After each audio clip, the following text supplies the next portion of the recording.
Yes. Okay. All right, we're gonna go on our tour. We have our protective gear on. Let's go outside. Area that we're about to start. So phase 1 and phase 2 are finished.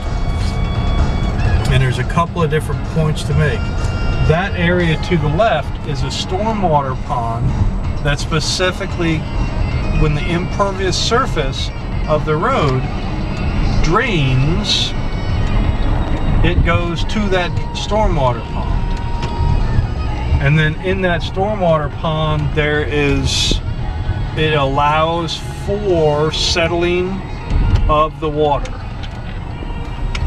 Now, I know this is a dramatic switch, but we go from the project site to an area that is east of the project, and it is literally one of the almost unaffected areas that is nearly pristine.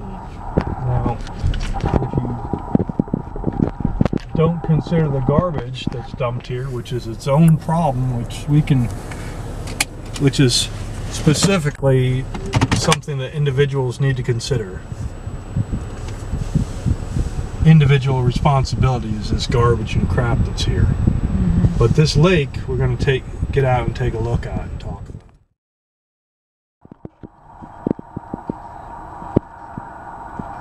If you want to see a really pretty sight, this is just one in a series of lakes that are upstream from where the city, the water that drains from the city comes into the stream system. This is the chain of lakes on the west side of Tallahassee. And the water quality here is pretty good. You get down into the water, and even knee deep, I can see my feet. So there's organics that are suspended in the water that the NTU count is very low. And I can't think of what NTU stands for right now, but it's basically a clarity of the water. And it measures the suspended solids in the water. So here the water quality is actually pretty darn good. You don't see a lot of extra vegetation near the edges. And the plants that are in the water do naturally occur in the water. So you're not seeing a lot of extra vegetation in the water, which indicates that there's not a high nutrient quantity in the water, which is good. It means it's a more naturally occurring water, and the quality of the water column, the nutrients in the water column, is pretty low. This is a pretty good example of a high water quality system. So this is a stormwater pond. This is not only a stormwater pond, but this is a stormwater pond that treats the water from the impervious surface for the project that has just been completed. And if you look at the water, there's an area without vegetation, and then the edges of the pond are specifically planted with wetland vegetation. Is that dog fennel or is that something else? These long spiky plants here with kind of tufts part way down are Juncus effusius. They are Latin's funny. It's Juncus, yeah. It's some kind of a bulrush, I think it's called in the common. The tree here is a cypress tree, Taxodium ascendens.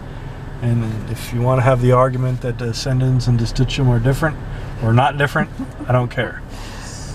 The point is that the vegetation helps slow the water so that some of the energy is decreased, so some of the particulates drop. Some of the gases that exchange that might be in a high concentration in the water column can exchange with the air at low concentrations, and therefore are degraded to a point where they're not a pollutant anymore. Mm-hmm. Some of those pollutants might be uptaken by the actual plants along the edges, including Ludwigia octavalvus, the Taxodium ascendens here, the Juncus effusius, the smartweed, which I can't remember the name of that, dotted smartweed. But the plants themselves are part of the design. The design takes into consideration uptake as well as energy diffusion and aesthetics. Mm-hmm. So the road that we're gonna travel on here is a little bit of an aesthetics thing. If you look off to our left, that's actually a bicycle trail, a bike ped path. So that's a trail that goes along actually the stormwater pond, and the stormwater pond is designed to be an aesthetic feature of the trail. Mm-hmm. A pond, and you design it for a certain capacity of water. It has to hold that water for a reasonable amount of time, okay? For a certain amount of time, okay? That is a volume.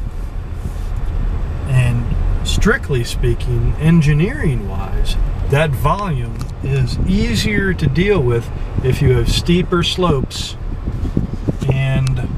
Oh, ibis. Oh, there's egrets.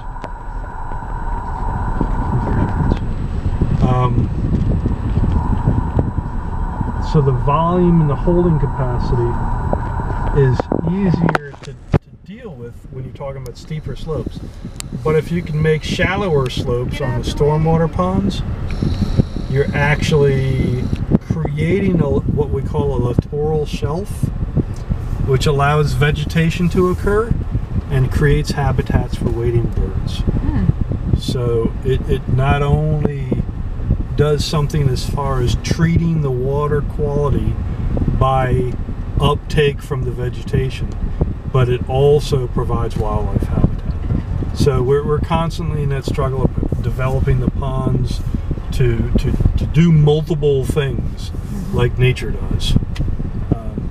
Sometimes you win that battle, sometimes you don't. Well, nature's been doing this a little longer than we have, hasn't it? Yeah, and it's funny because the concept that we keep applying is that let's look at this project like what did nature do for this? You know, Nature's been treating water for millions of years. How did they do it in this situation? And in a lot of cases, it's a lot easier to design something in a standard format than to try something new. It's a lot cheaper to do it that way too. And when we talk about cheapness and ease, that's taxpayers' money, that's your and my money. So we would like to see it done in a relatively cheap manner. Mm-hmm. There's another pond, but again, sometimes the cheapest way of doing it, what we call a burp. A burp in Florida is called a big, ugly, rectangular pond. Okay? And a burp doesn't necessarily resolve all situations, but it is likely the most easily applied system because it's the one that's used so often. So we would rather not have burps. Even if they work, sometimes they're not the best way to apply the best treatment to the situation at hand.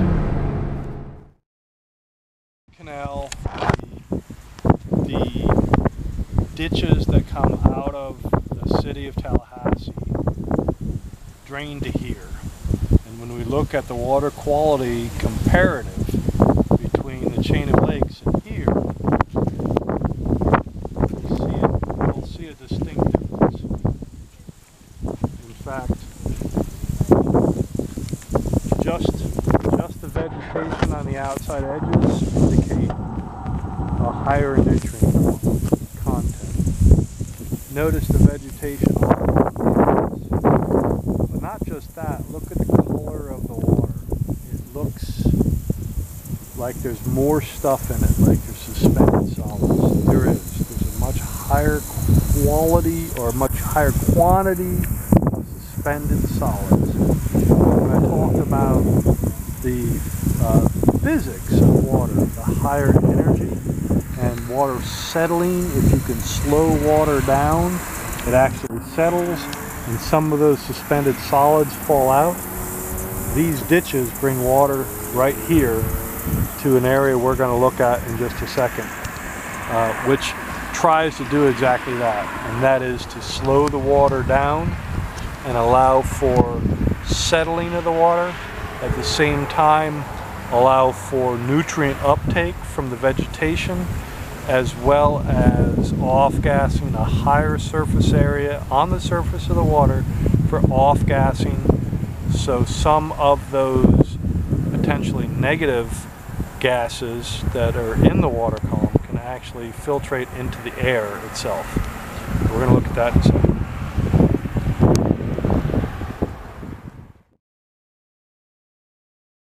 Root into the ground, it floats in the water.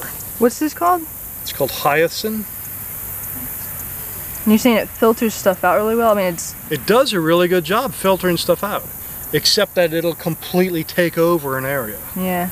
So it's completely invasive. And that's not from Florida originally, right? No, it is exotic and invasive. So it's a gorgeous, and then you understand why people would want it, because it's a gorgeous flower. Oh, So they yeah. put it in their ponds, and then they dump their pond water in some creek or something, and all of a sudden we got these things which are positive in one way and negative in another. I love the purple. It's like purple and yellow. Oh, it's a gorgeous flower. Beautiful. But yeah, not supposed to be here. But it's not supposed to be here. And this is an aster. I'm not sure which one. I think this is Gaillardia. And I it's probably just mispronounced this, but just a weed, or no, this is an aster. It's often planted in roadside projects because it does pretty well. They use it for stabilization of side banks. We've got a pretty steep bank here. There's a decent possibility that it was actually planted. so like stabilization is in for against erosion, like protection against erosion. Right. Again, yeah, exactly. Any root structure of a plant will help keep the soil put together. And anytime it's held together, when we talk about the force of a drop of rain, and then you apply that to any rainstorm, thousands and thousands of drops of rain, right? The roots themselves keep the soil from leaving when that force of the raindrop hits.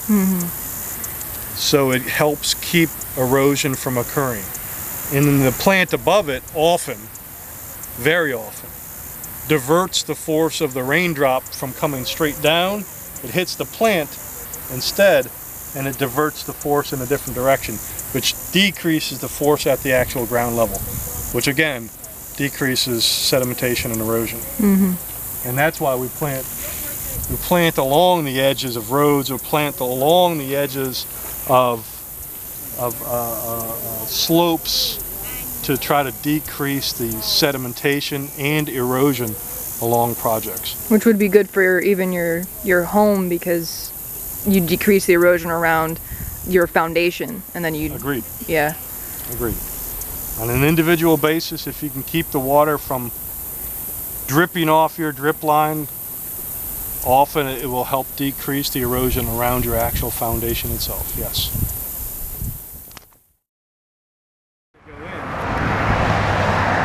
But these vats here, these large vats, there's a whole bunch of them. a lot of them, and an aerial view of this location would be great to insert here. But there's a lot of vats, and the same concept that we've been talking about, decreasing the energy of the water so that some of its constituents that are negative will drop out, the sediments and even some other things. These vats do that. And this is the city of Tallahassee's water treatment facility. The vats themselves allow the water to decrease energy. These waters are coming from the houses that are flushing the toilets. Mm-hmm. The showers and the sinks that are in your kitchen, showers in your bathroom, the toilets that are in your house. This is where the water comes. When the water comes here, it goes through a series of treatment systems, and one of them is that same concept that we talked about before, and that's to settle that solid, settle the heavier stuff so that it can be off-gassed, it can be occluded and treated, so it can be changed in any negative components, whether they be pollutants themselves or just nutrients, can actually be held and occluded and then treated as its own issue. That's what these vats start doing. The water coming off of the top of the vat actually is taken to a second vat in a series, and then maybe a third, and then maybe a fourth, and then that water that has been treated to a certain extent goes through an additional treatment, and that additional treatment may get it to a water quality standard that can be actually discharged to a water source like a creek or a river. If you look down this way, Lake Henrietta that we were just at actually discharges to a ditch that's called the Munson Slough. At some point, if necessary, and I don't know if it's a regular basis, if necessary, the water from the Tallahassee treatment center is upstream, uphill from Munson Slough, and can overflow into Munson Slough as needed. So if there isn't a zero basis where they pump the water back into the system, they can either use these ponds here are actually treatment ponds that actually allow evaporation. They're evaporation ponds. So long before it goes to Munson Slough, it goes through another treatment system. But these evaporation systems also allow another treatment system. The end point, though, is to get the water back into circulation or discharge it to a water body. In this case, the downstream water body is Munson Slough. Downstream from Munson Slough is Lake Munson, which we're going to next. A high quality and a high nutrient content lake. If you look at all the stuff growing on the surface, it's a distinct indicator of a high nutrient lake, high nutrient water body.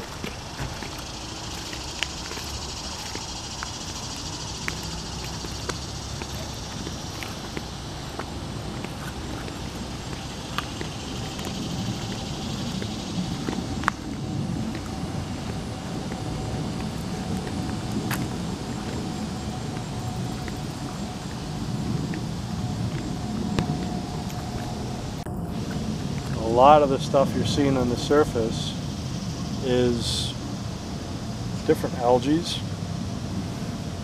but also this stuff called, I believe it's called spatterdock. Jesus. Oh, by the way, it's slippery. Called spatterdock. That is weird. And these are just plants that are indicative that they like to have a lot of nutrients available. It's kind of got scales on it, like it's got little like... Again, it floats. Remember the hyacinth? Mm-hmm. It's got, see the root system? So it floats. on the water. And there's plenty of native species that do that. I don't know if that is a native species or not. I know that it's an indicator of high nutrient content. This is a lot clearer than where we were before. A lot clearer than Henrietta. And that's exactly what Henrietta is supposed to do, is to ensure that the water that gets here is better quality than what it used to be. But even at that, there are indicators here that there's pretty high nutrient content in the water column. Based on vegetation and... Based on the vegetation, the algae growth, and the vegetation. So there's still room for improvement. And we're standing on a boat ramp. So it's obvious that this location would be used for recreation. So by protecting our individual waterways, doing what we can at our individual locations, we're literally protecting the waterways that a lot of us go to. We go fishing and go swimming and everything that's downstream. So what you do at your house affects the stuff downstream.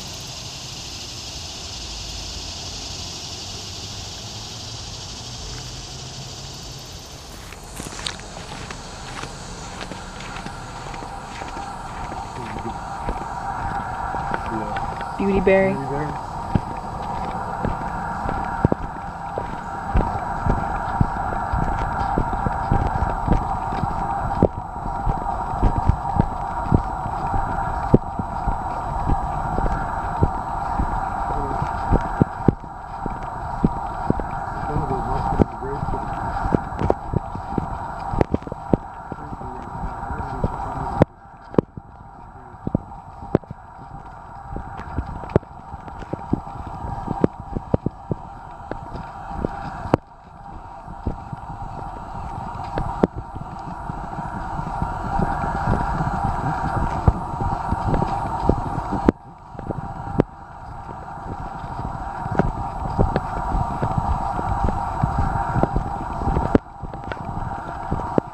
Just where we parked the car to here, we dropped almost 10 feet in elevation.